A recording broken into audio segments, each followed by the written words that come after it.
This is the new switch assembly that comes with this air conditioning system. Looks similar to the old style, but it's all digitally controlled instead of the cables and stuff that ran the old system. And then this mess here is the wiring harness. It all hooks to it. Looks like a nightmare, but it's all pretty easy. Everything's labeled. The ends tie in here, they're all color coded.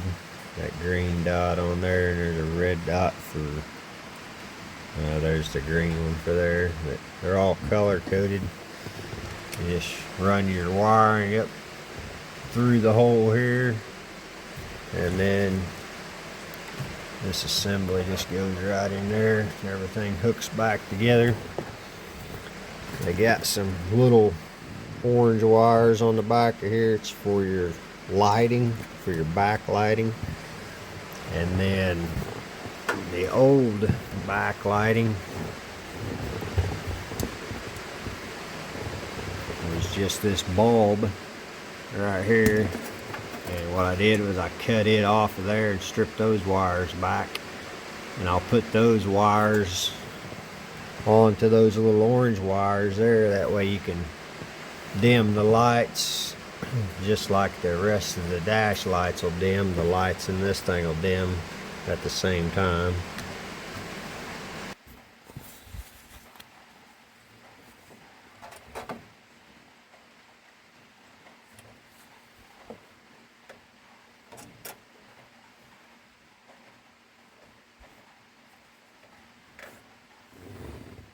And these two go over to the fuse box.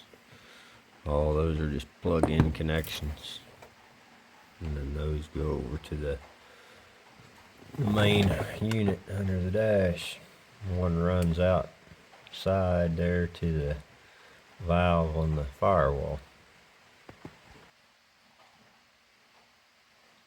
Here's that new AC compressor setup. The thermostat housing or water neck, it came out toward the compressor, so I had to go to the parts store and get one that came straight off the front of the motor. That way I could get around the compressor with it.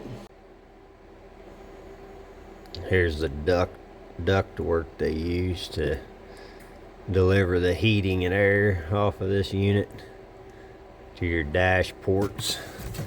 This one here is for the defrosting system. Then you got 4 of these. They go to each of the outlets in your dash or vents. You just cut these to length, and then they go on those metal tabs there. And anyway, I don't know if you can see, there they are.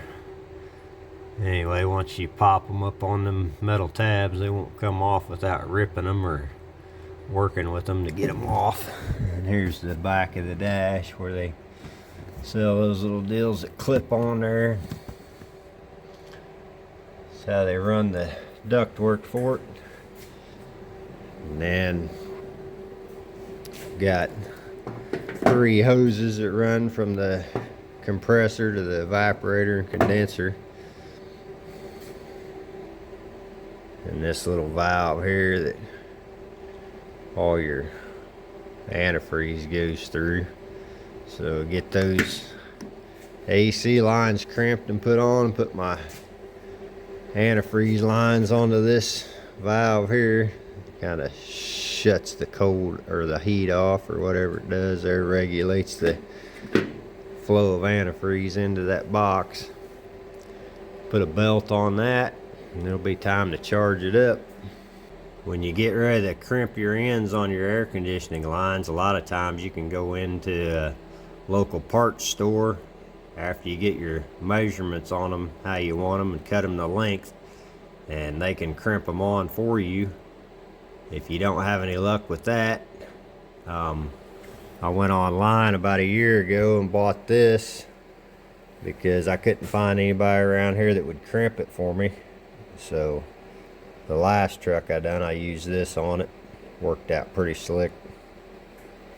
That's what's left of it.